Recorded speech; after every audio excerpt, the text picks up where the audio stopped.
You're driven. We know that. Whether you're pushing boundaries in business, guiding others as a coach, or competing at a high level in athletics, you're always looking for that edge. Absolutely. And today, we're doing a deep dive that offers just that. It's a different way to look at challenges, a new perspective. A really powerful one, actually. We're exploring this idea inspired by Coach Ed Padalecki and building on T. Harv Eker's Secrets of the Millionaire Mind.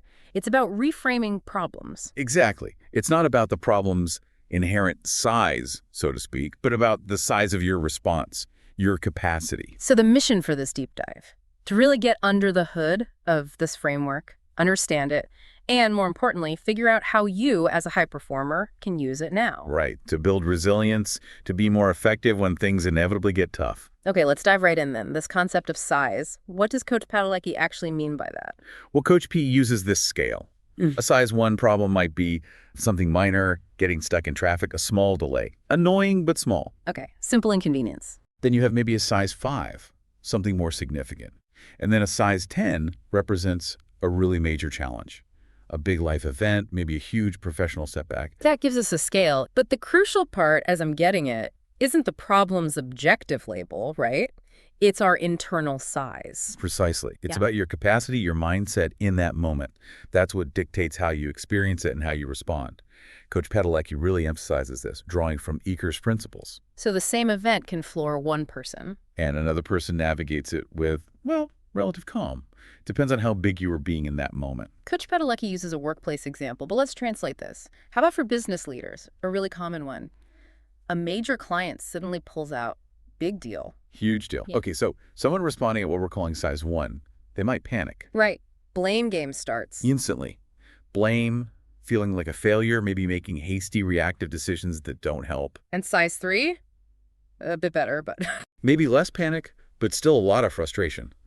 Lingering negativity, complaining, perhaps making adjustments, but maybe not really getting to the root cause or finding the best path forward. okay, now contrast that with the size 10 response in that same situation. Client gone. What happens? The size 10 leader, they acknowledge the hit, it's real. But then there's a quick, clear-eyed analysis.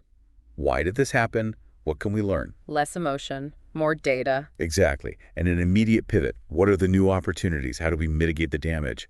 The focus shifts instantly to solutions, to the long-term strategy. They don't get stuck dwelling on the loss. That's a stark difference. Okay, let's shift to coaching. A key athlete, maybe a top client, just hits a wall. Progress stops, maybe even slides back. That's tough for any coach. A size 1 response here, the coach might feel personally defeated, maybe questioning their own methods, their ability, maybe even consciously or not, starting to give up on that person. And size 3. Frustration likely takes over. And that frustration, it can easily bleed into their coaching style, making interactions less positive, less effective, creates friction. But the size 10 coach, they see this situation differently. Completely. For the size 10 coach, that plateau isn't a disaster, it's information. Critical information. It's signal. A signal that something needs to change. So they step back, analyze objectively. What's not working? Do we need new training techniques, different psychological strategies? They stay focused on growth, on finding the next step for that individual. It's a puzzle to solve, not an endpoint.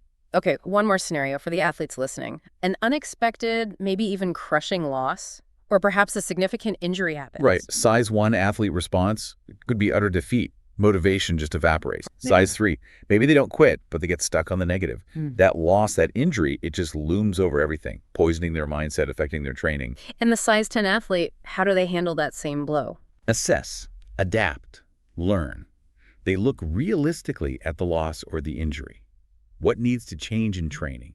What does recovery look like? Crucially, they reframe it. How so? They see it as a lesson, maybe even a necessary one, part of the journey. They actually use that setback to fuel their drive for future improvement. So it becomes fuel, not an anchor. Precisely. And Coach Padalecki makes a really interesting point here.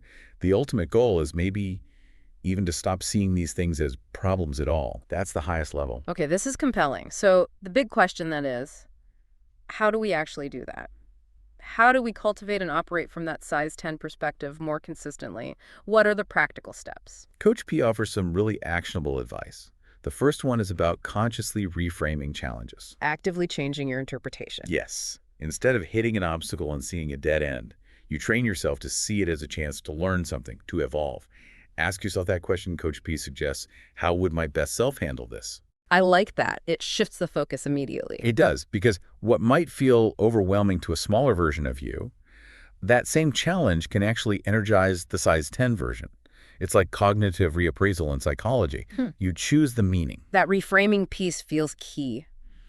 What else contributes to becoming bigger than our problems? Growing your perspective is huge.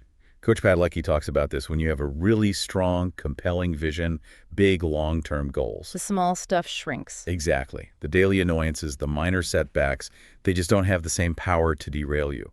You're focused on the horizon, not just the bump right in front of you. Keep that big picture locked in.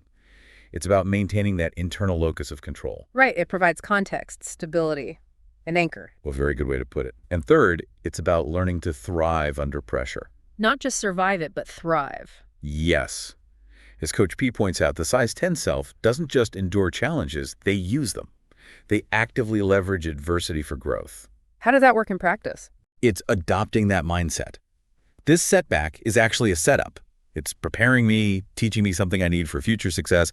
It really embodies Carol Dweck's growth mindset idea. Setback as a setup. I really like that phrasing. It flips the script entirely.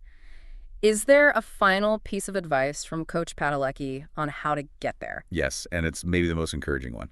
Elevate incrementally. Meaning, don't expect to jump straight to size 10 overnight. Exactly. It's not about some massive, sudden transformation. Coach P emphasizes the power of small, consistent steps.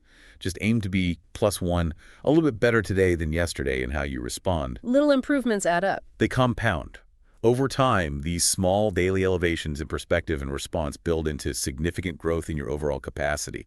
Much more achievable that way. That makes it feel less daunting for sure. Okay, so Coach Padalecki doesn't just leave us with the theory. He issues a direct challenge, right, to you listening now. He does. He asks you to think about a current problem or challenge you're facing right now. Could be anything. First step, identify it. Then honestly assess, what size would you categorize this problem as objectively? Maybe a 3, a 7. The crucial question, what size are you being in response to it right now? Are you matching the problem size? Are you smaller?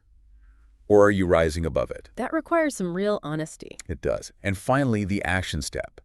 What is one small thing, something concrete you can do today, right now, even to elevate your perspective on that specific challenge?